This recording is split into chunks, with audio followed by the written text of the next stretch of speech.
In the last 36 days of Moshe Rabbeinu's life, and before he passes away, he's going to review what took place over the past 40 years to admonish them and rebuke them so the failures of the past should not repeat themselves. Besides, we'd mentioned that Sefer Dvorim is referred to as Mishnah Torah. He reviews many of the mitzvahs that were previously taught to them. And that's what Dvorim is all about. And this takes place the last 36 days of his life. So over here, there's a Ramban. Ramban says something interesting. V'terem sheyaschil b'bir HaTorah. Before he begins elucidating, repeating, and reviewing the Torah which he had taught them and had transmitted them previously, he begins admonishing them and reminding them of their past sins. Kama yamruhu b'midbar, to what degree they defied and they rebelled against Hashem in the desert. Kama hisnaid b'moim HaKadosh Baruch Hu b'midas harachmim. And to what degree, despite their level of defiance and rebelliousness, to what degree Hashem, despite all that, dealt with them with the attribute of Rachmim. Zelodia. This is to inform us, Chasodov Himoim, to what degree he did chesed with them. V'od sheyuchu b'dvorov, shel yazul kikulam. In addition, to inform them they should not return to their corrupted ways, pen yesu b'chol chatosam, because they may be consumed and destroyed due to their sins, l'chazik libam, and to give them strength and confidence, that Hashem will always deal with us with midas harachmim. It's important for us to know. A person shouldn't even consider saying for a moment, Lo nuchal l'reshes es ha'oretz kein odom shel diyechte. You shouldn't think for a moment it's all futile because we're always going to fail and we're always going to get back to ground zero. And we're never going to get ahead. We'll be able to advance. Umiyad tia midas adin mesucha kenegdenu v'novad. And continuously, the attribute of justice will come upon us and will be destroyed. Therefore, he's informing them, Moshe Rabbeinu, Ki HaKadosh Baruch Hu Rachman Moli Rachmim. Hashem is merciful, abundant with Rachmim, with mercy. Ki HaSlicha VaMechila is very important. Mimenu Yisborach, Slicha, forgiving at all levels, whether it's on an inadvertent level, he forgives us. Divine, deliberate level, he forgives us. Siyua, it helps us and assists us. The Ezel of the Odom Avodoso, and it's crucial and fundamental to a person when he serves Hashem.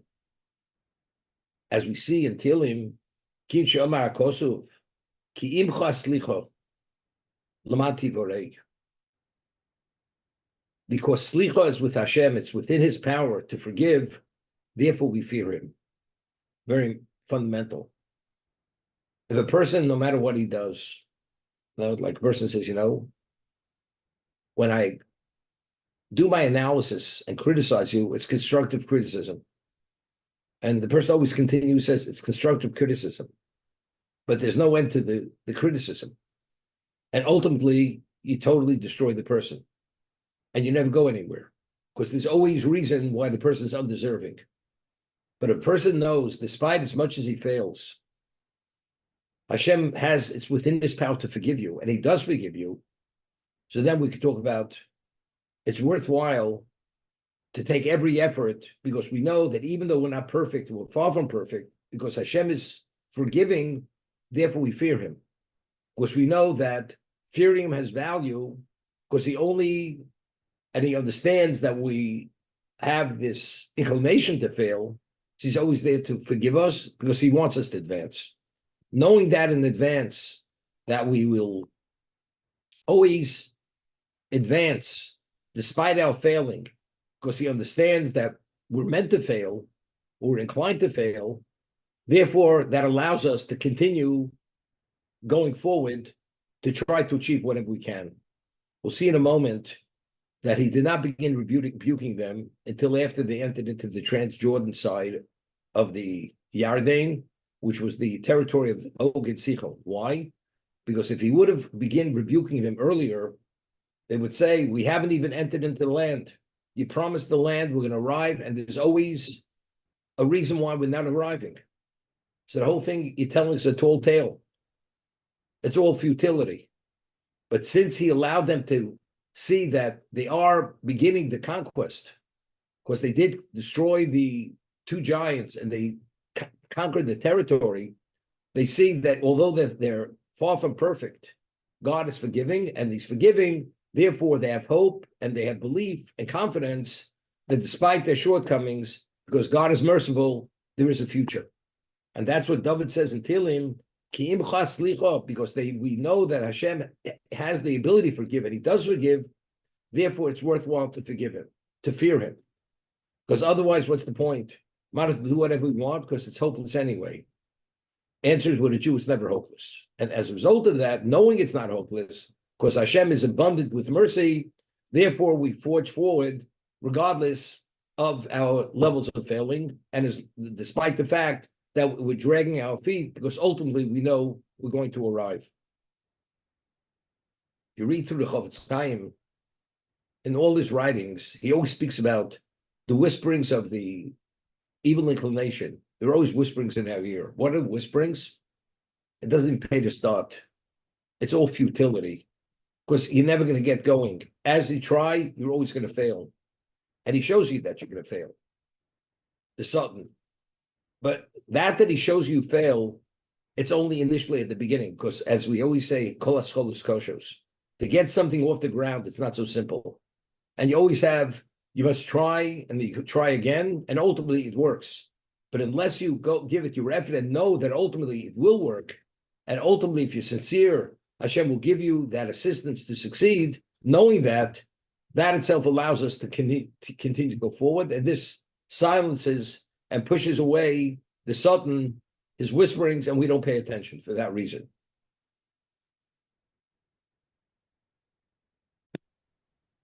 If we would be Midas Adin, originally God wanted to create the world with the attribute of justice, and he saw the world couldn't continue. Therefore, he coalesced within it Midas HaRachmim. That's what happened. If there'd be Midas Adin, let's say a person speaks Lashon Hara, immediately you would lose your power of speech. You look at something that you shouldn't look at, God forbid a person becomes blind. At the end of the day, you become literally not functional, because every time you cross a line, you lose that ability and you go forward totally handicapped. That's Midas Adin. Midas Harach means that even though a person deserves ultimately to be punished, Hashem will give you all the time in the world to be able to maximize on your life, to do all the mitzvos and provide for you, even though at the end of the day, if you don't do tshuva, you're going to be punished for the wrong you did. To be able, because the objective of life is not this world, it's the world to come. So if a person would end your life immediately, there's no world to come either. So what does Hashem do? Midas HaRachmim says, I'll give you all the chances in the world to make corrections. But during that period of time, you continuously have choice to make right decisions. And if you make the right decisions, any good you do, you'll be rewarded for that good. That's the Midas HaRachmim. We're not saying people aren't going to be punished for the wrong they did. But that Hashem stays the execution and gives you all that leeway time, that leeway time has tremendous value. Either as leeway, I'll give you an example. Person ultimately is going to be put to death. But the king says, I'm going to give you 20 years before you can be put to death, because I want you to be able to benefit from life for the next 20 years. Although he knows in 20 years his life is going to end. But he sees the king as what? As being benevolent, because he's allowing him to benefit for the next 20 years of his life. Hashem says even better than that. Based on the record, the person who deserves his life should be ended, and he has no opportunity going forward from this moment going forward. Midas HaRachmim says, I will not allow prosecution, and you could continuously generate eternal profits by doing mitzvahs, and because you have free choice. and all that you choose correctly during a period of time, that's yours. And even if, in fact, you could be punished, ultimately, the punishment is a rehabilitative process that you'll be reinstated at the end of the day. That's the spiritual world. And ultimately, if you're worthy, you'll even be resurrected. So not only the spiritual world, in the soul world, you'll be resurrected to be even brought back to life after the process finishes. So at the end of the day, it's a win-win continuously, despite the fact that you're being punished. I'll give you an example. A person commits a crime, and he knows he's going to have 5 years in prison. And the person says, you know something, even though he could live another 50 years when he comes out of prison, the person says, you know, I might as well end my life. Because if I'm going to prison, what's the value of life? So a person tries to reason with that person. You realize, even if you go to prison, you have another 50 years to live after you come out of prison. Because you're not being put away forever. And there's so much opportunity. If you end your life, then there's no future. But if you go and pay the price, and you agree to be punished for those few years, and you don't end your life, look at all the opportunity you have in the future. But if there's no opportunity in the future, 5 years, you know something, you commit every crime to do whatever you can until that moment, because when you're caught, it's over in either case. So the reason why the person agrees to try to make amends on many things is only because by doing that, he knows he has a future. And knowing Hashem has the ability to forgive, and he does forgive as he's forgiven in the past, therefore the person will try to do whatever he can in the positive rather than give up and say everything's futile for that reason.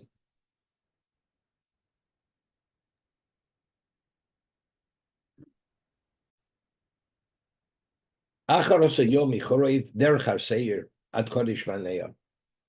was 11-day travel from Chorev. Chorev is Sinai. If you take the route through Mount Seir, which is the Edomite territory, at Kodesh Barnea, to arrive at Kodesh Barnea, Rashi, Omalem Moshe, Ru Makaramtem, look what you caused. Ein lechem derech hatzori michorev l'Kodesh Barnea k'derech har Seir. It's the shortest route. Har af hu mahalach yural of yom, v'atem halachtem osam shlushi yomim. What normally takes 11 days, you were able to travel, cover it 3 days. On the 20th of year, we left Chorev. Shenema v'ibshana hashenis b'chodesh hasheni besem l'chodesh. Ubechoftes b'sivan sholchu et samaraglim. And the 29th day of Sivan, we sent the spies. B'chodesh Barnea. At that point, we were about to enter into Eretz Yisrael. Semev shloshim yom she'osu b'kivus hatavo. We spent 20 days in Kibbutz. This is when they started to complain they wanted meat. Sholcha bosa chodesh yomim. V'shiva yomim shosu b'chatzeros. 7 days they were in chatzeros. Lisogre shom Miriam, because Miriam was a leper. Nipso b'shlosha yomim holchu kolos haderech. Kol kach hois hashchina mislabetes b'shvulchem lemar bi'asal noretz. The Shechina was so adamant and so pressing on your behalf to expedite your entry into the land. And because you became corrupted and you messed up, we wanted to in a circle for 40 years. We were just traveling in a circle for 40 years. After 40 years, what happened? Moshe wanted to sends a message to Edom. We'd like to go through your territory into Canaan. They didn't allow them. So they had to go around, and this is what we were confronted with Moab and Midian.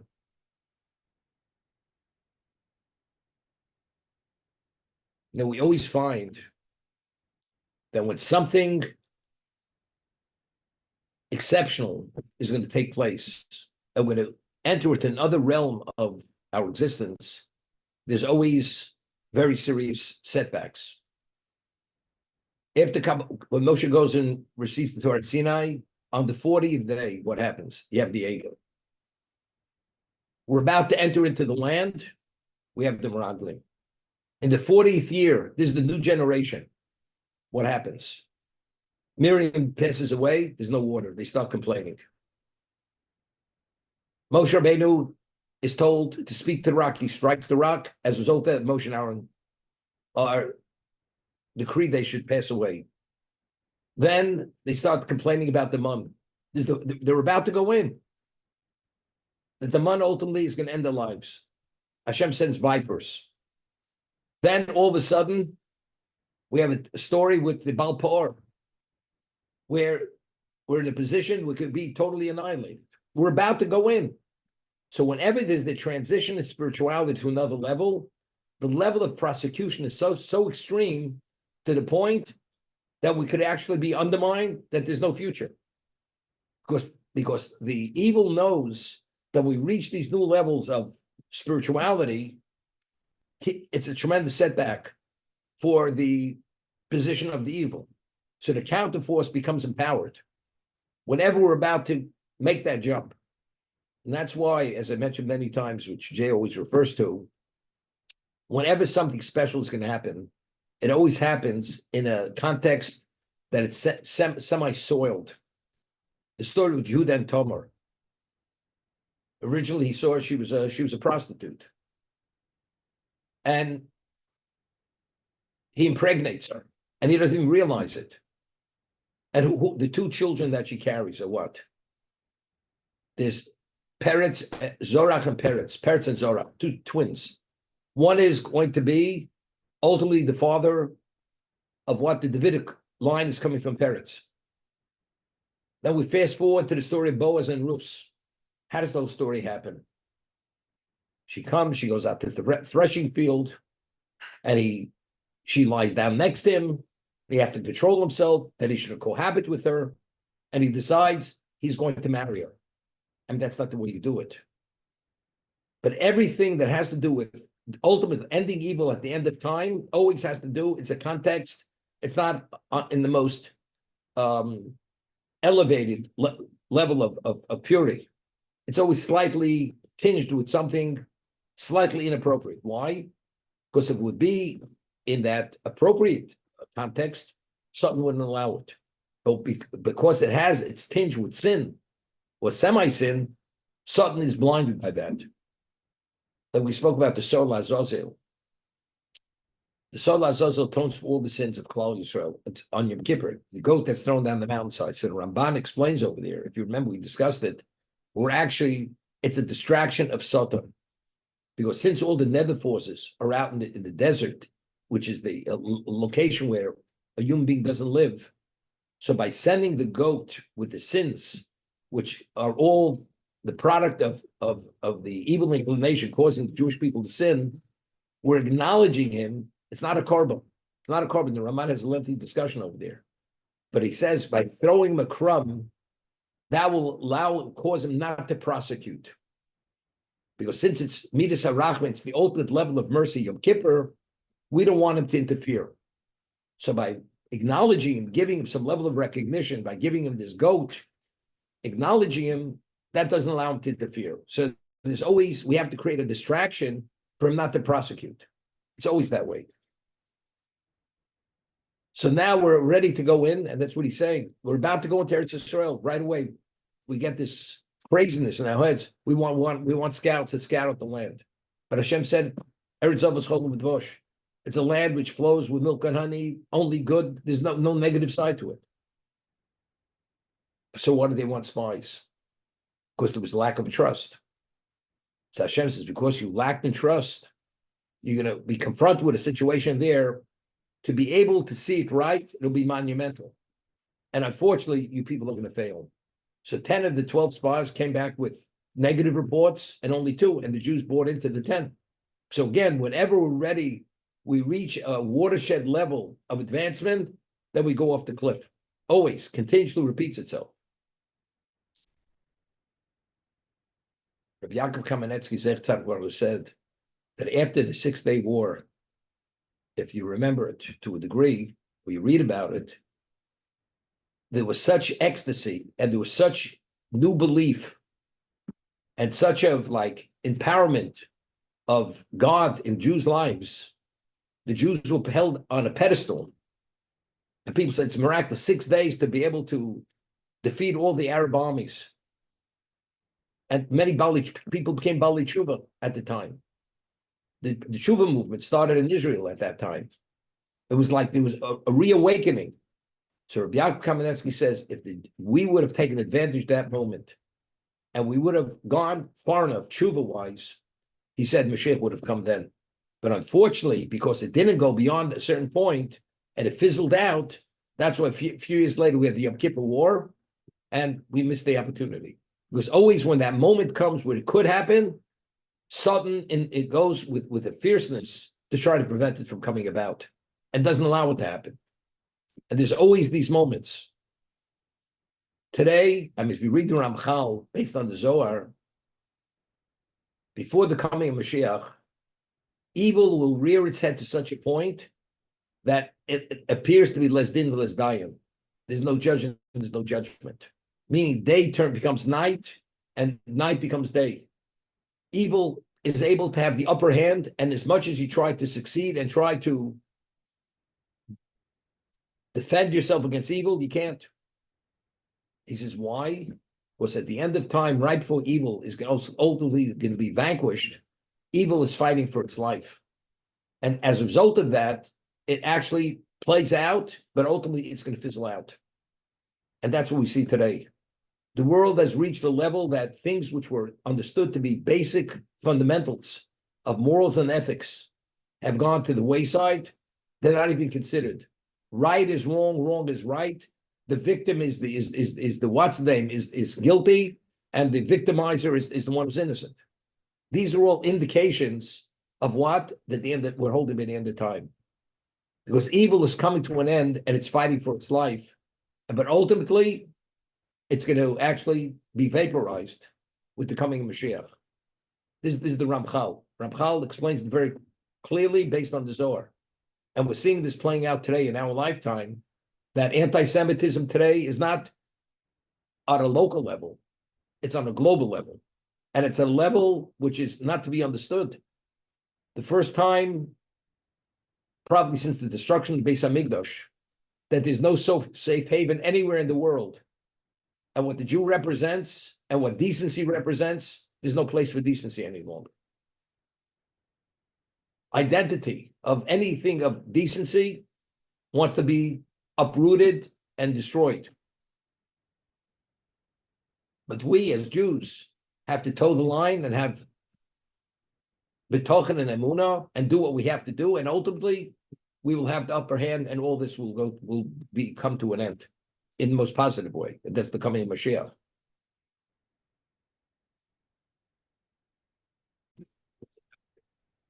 And he says, speaking as a doctor, he says, just as we speak about cholei hanefesh, cholei haguf is cholei hanefesh, as the body is not well and it starts failing, there's an illness or there's a certain deficiency that when you eat something sweet, it tastes bitter, and you take something and you eat something bitter, it tastes sweet. Edible, you will not eat. Something inedible, the person craves to eat. This is due to a deficiency in the physicality of the person. He says, just as you find this malfunction within the physicality of a person, if a person is failing in his spirituality, in his soul, he cannot tolerate a mitzvah. That's called because he has a sick soul. His spirituality is actually diseased. As you find the body being diseased and therefore becomes non-functional and it doesn't process correctly, and what's beneficial is rejected and what's detrimental is embraced, identically in the spiritual realm, when the mitzvah is despised and evil is actually embraced and a person craves to do more evil. That's the Rambam. And whenever we make a Meshaberach, we say, Cholei hanefesh, cholei haguf, a healing of the nefesh and the healing of the physicality. They go hand in hand. It's the same thing. When evil takes on this overwhelming, overarching position, that's called the extreme level of cholei hanefesh. The soul is actually sick, and when it really is failing and sick, it's everything is through a distorted lens. Okay, Alan. Well, Kate Tabula, the end of time. It's based on Zohar and based on many things. Where he writes over there, based on the Zohar, and the Chofetz Chaim says it, that there are going to be three Gogu Mogogs, three stages of Armageddon. The first one was World War One, the upheaval during World War One, and the Chofetz Chaim already had forecasted World War Two, and he said that World War One will be considered child's play compared to World War Two. What's happening? That's the second stage, and the third stage is yet to happen. There'll be a third Gog and Magog, and based on what he writes there, and the third one has to do with the Ishmael, with the Arabs, and with Persia, with the Iranians. Speak explicitly in the Zohar, and it's Gemara and Avodah Zorah, that at the end of time, before Mashiach comes, Persia is going to actually play a major role in the world coming to an end, in terms of ultimately evil being totally expunged from existence. So now we're in the era, it's called Ketzah Mashiach, the end of time before Mashiach comes. That's when evil is about to be totally expunged from existence. It's going to be vaporized. And this is the third Gog and Magog we're dealing with right now. That has to do with Ishmael and with Paras, with Persia, the Iranians. Sorry, Rabbi, what was the source? The what I just Zohar.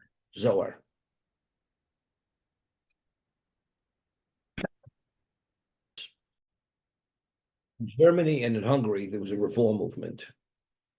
In Russia and Lithuania, there was no reform movement. There was atheism. There's what we call the Haskalah, meaning Judaism became culture. It was Jewish culture, and the stronghold of this culture, cultural Judaism, was Vilna. They were called Bundists, Yiddishists. These people did not believe in God. They had no tolerance for Judaism whatsoever, and they wanted to uproot it in the worst way.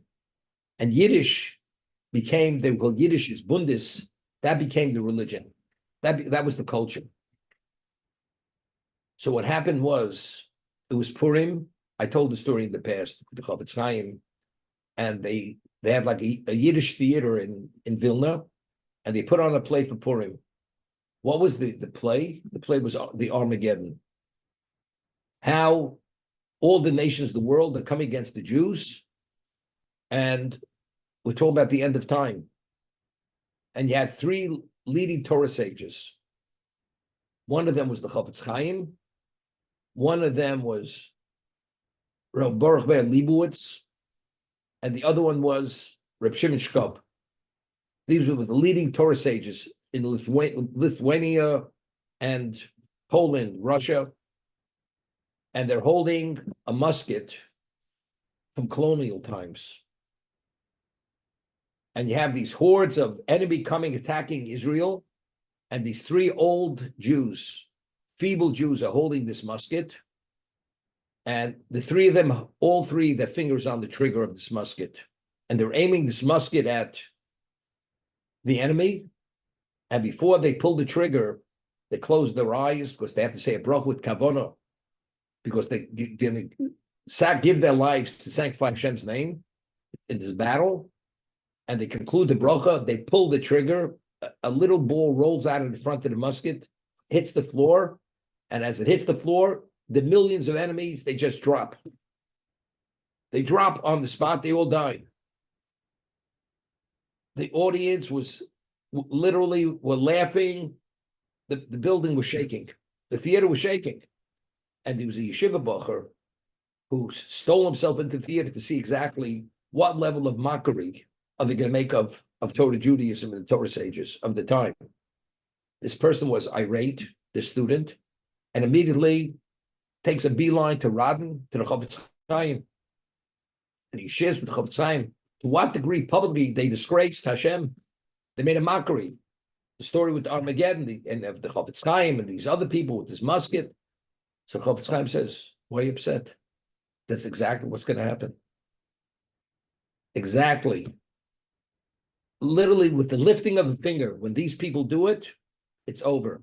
Evil will come to an end, and that's the end of the story. We just have to wait for that moment. But we have to toe the line regardless. Night is day, day is night. It doesn't make sense, doesn't have to make sense. As the Ramchal quotes the Zohar, les din v'les dayan. It's as if it looks as there's no judge, there's no judgment, doesn't make a difference. Despite what it looks like, we're fervently attached to our belief. We have to continue doing what we're doing, and if we do that, ultimately it will come to an end. That's the Ramchal. And it's playing out exactly as the Gemara says it, as the Zohar says it, and as the Nevi'im had forecasted what's going to happen at the end of time before everything comes to an end.